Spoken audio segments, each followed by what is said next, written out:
tukipiga kura kwa wingi, tukinyanyua CCM kwa wingi, wale wanaoitazama Tanzania kwa jicho jengine wataweka heshima sawa sawa. Wataweka heshima sawa sawa. La pili nalotaka kuambia ndugu zangu, msikubali kushawishiwa. Msikubali kushawishiwa tukaharibu amani ya Tanzania, amani ya nchi yetu. Msikubali hata kidogo.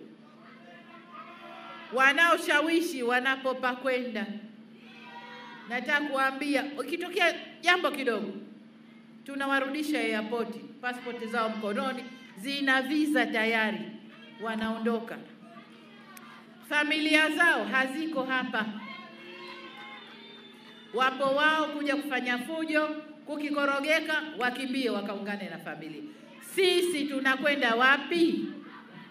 Ni hapa hapa Tanzania. Na ndio maana wakisha koroga, wakikimbia, tunawarudisha. Kama mmekikoroga kiripuke, wote tuko hapa hapa ndani.